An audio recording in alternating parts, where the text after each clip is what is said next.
And welcome back to the Zolteus Gaming Channel. We're here with another episode of Minecraft. Today we are going to be starting off the episode with a mining session because I need some iron for today's project. Today's project, we are going to be building an iron farm. It's weird that, or slightly ironic, I know. Alright, so I just wanted to get down here before the mining session and show you that I did run into some new tools. As you can see, I'm swinging one of them right now. It is a pickaxe. I also got one with silk touch so I could mine certain things like glowstone, but the new one I got has a few decent things on it. It's indestructible, which is awesome. I've put efficiency 5 and fortune 3 on it, so if we run into any diamonds, that will be really nice. Get some extra diamonds, plus the fact that it's unbreakable means I won't have to worry about creating another pickaxe, at least with fortune 3 and efficiency on it. But either way, that is what I wanted to show you. Let's move on to the mining session. So in this mining session, what I'm going to talk about is what we plan on doing with today's episode. Today's episode is actually going to be fairly unique, only because it's a project that I've never built before. I have done iron farms before, but this iron farm is very unique. The shout out for the original design of this goes to Avamance, and it will be the link for the episode in which Avamance does this will be in the description. But it is an iron farm, and I'm not going to say much more than that right now. I will say that it's not just an iron farm, but as we go through the episode, I will let you know what I'm adding, and we'll see if you guys can kind of get an idea or maybe even guess what the extra portions are. The other thing I wanted to talk about was plans for the next episode. The big plans for the next episode are monster spawner. I know I had talked about potentially doing that in this episode with the iron farm that I'm doing in this episode. However, because of everything that went along with creating this particular iron farm, it took me way longer than I thought, and a massive amount of resources went into it. So chances are I'll be starting the next episode with a mining session because I probably will need more resources. I mean, the project I'm doing in this episode takes so much of my resources. I have to do a resource gathering session after the mining session. That's how big this project is, at least for what I have available to me right now. I mean, this is survival Minecraft. We understand that. But yeah, so I'm going to need to do another resource gathering, most likely for the next episode. And in doing so, I don't want to make resource gathering a trend for the beginning of every single one of my episodes. It's just, I prefer to do content as opposed to showing you how to resource gather in Minecraft, because I'm sure most of you, if not all of you, know how to do that already. However, the point is, I want to do a mob farm, specifically because I want the resources that are generated from that, especially the gunpowder from creepers. That way it'll be a little bit easier to make fireworks for when I get that elytra.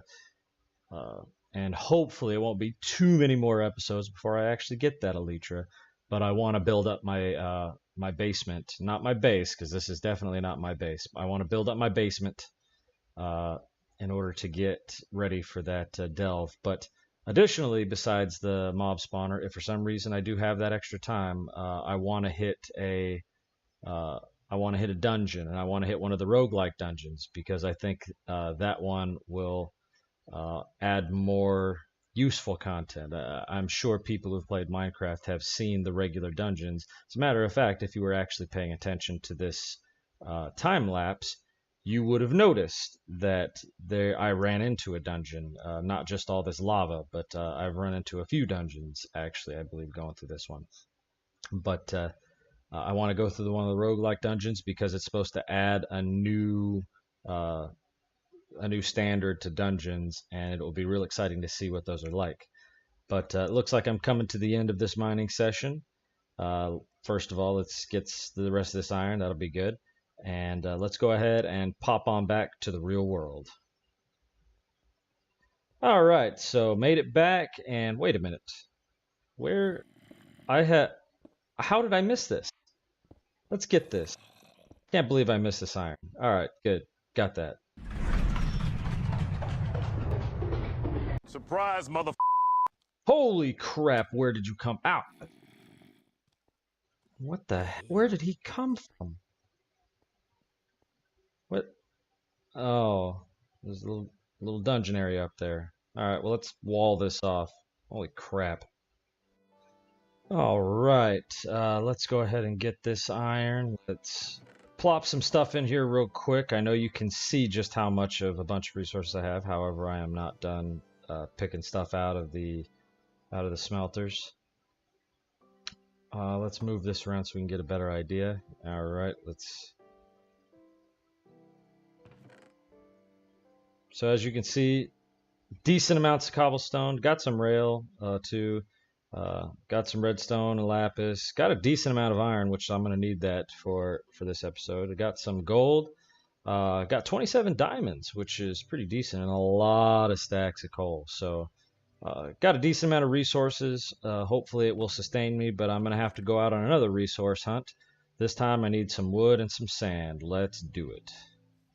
You know, I never really truly realized it, but just cutting down trees, especially in daytime when I'm not worried about mobs, it's kind of therapeutic. You know, there's a calm satisfaction.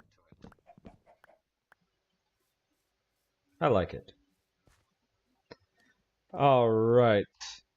Now we have come down, and I wanted to show this to you because it's insane. I have a lot of sand now because we needed sand, but I need glass from that sand. Boy, oh boy, do I need to make a super smelter. All right.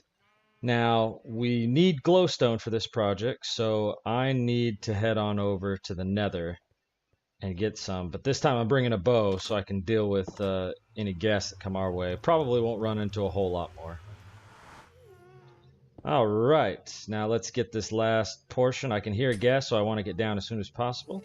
Alright, there we go. Surprise, mother...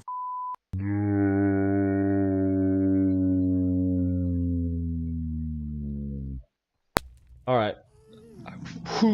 Where's that ghast? How dare you knock me off of there? Alright, let's take him down. Yeah, there's one down. Get the heck out of here, glowstone. What, there's another one? Alright, let's take it out. I don't want these around here anymore. Get out of here. Oh, I just missed that. Oh, I just missed him there too. Come on. This is a very lucky ghast. Oh, yes, with the arrow. Return to sender. Get the heck out of here. Oh my god, what is my luck with ghasts in this series? So, in setting up my project, I noticed something. There's something missing on my roof up there. Tell? Stupid endermans. Alright. Let's fix my roof because endermans are trolls and they like to mess stuff up. Alright. Where are my wood stairs? I'm glad I made a few more of these. Alright. Looks correct now. Stupid frickin' endermans. Done with them. Alright, now let's check out the setup. This is the area for where my iron farm is going to be. As you can see, it's a little bit different design. But let's make sure everything is good because they do need to be perfect squares and they do need to be centered. 2, 3, 4, 5, 6, 7. 1, 2, 3, 4, 5, 6. 1, 2, 3, 4, 5, 6, 7, 8. Oh, alright. Let's go ahead and take those down. Put the dirt down. And let's actually make this correct.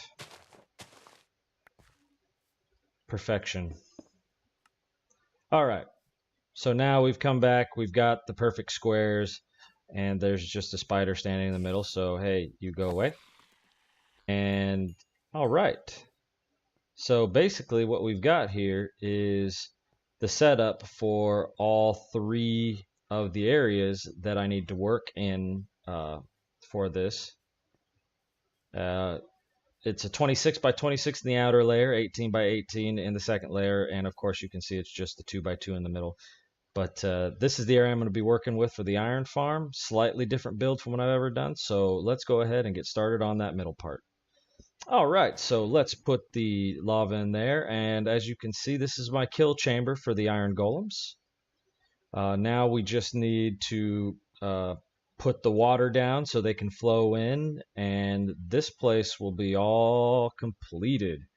That'll be nice.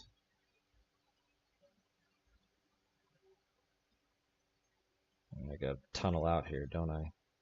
All right, let's get started. All right, so put this water down. As you can see, the first layer is done. This will look very, very familiar for most iron farms. But now we need to actually complete this build. So let's go ahead and do part of that outer ring. All right, so as you can see, I've dug a little trench around my area. And as you can see, I'm going to be digging it a little bit farther. And I'm about to tell you exactly what this is for here in just a second. All right, so let's dig this out here. Come on, dig. And as you might be able to tell, we are in the kill chamber, and we've got another link in here. Basically, what's going to happen is water's going to flow down here, and we're going to have ourselves a little zombie kill zone. I'll explain later. All right, so let's put the slabs on here. And if anyone has ever done a zombie kill zone, you'll understand why those slabs need to be in there, but it's so the little zombies can't get in there. So yeah, that's all done. Let's go ahead and finish the outside. All right, before I finish the outside, I wanted to show you this. I've linked it up to my basement. As you can see, there's that kill zone. And when you go around here, which this definitely needs to be lighted up. Let's light that up. Here's a little kill zone. So basically, when it's dark time, they'll go after the villagers that will be in there. That's the next phase of the iron farm, because you have to have villagers for the iron farm. They'll fall into the little trench that I've dug, and they will flow right into there at nighttime. A free zombie grinder. All right, so now let's put a bucket of water in here, and as you can see, this will look extremely familiar. This is layer 2 all done for the iron farm. Now all we have to do is put a roof on this thing, and we will be ready to start the villager portion. All right, we have put the top on there. Let's get a little bit higher so we can kind of see. I used wood slabs. Hopefully it'll look good, and I think that looks pretty decent. Yeah. Got glass on top there so you can see it from the inside if you wanted to look from the top, but let's get started on everything else. All right, so now we have finished all of the farming. Now we need to get some villagers. I am an idiot. I am a moron. I put activator rails down instead of powered rails. Why do I do this? Why do I do this? All right, villager. Let's hope this works. All right, go on. Yes, yes. No activator rails. Yes, everything looks good. All right, I just need to get one more. All right. No, don't go this way. Go that way. Go that way. All right. All right, let's chase after him. Make sure he doesn't go anywhere. Wait a minute, I can't run. Oh, I need to eat. No, no, no, no. Wait. Go slower. Go slower. Run. Run, run, run, run, run, run, run. Run. Run. Faster. Cut the corners. All right, and that is now completed our iron farm / villager breeder / zombie XP farm. If you want to know more about this build, the link will be in the description. That'll do it for this episode of Minecraft. Like and subscribe, and as always, I will see you in the next video.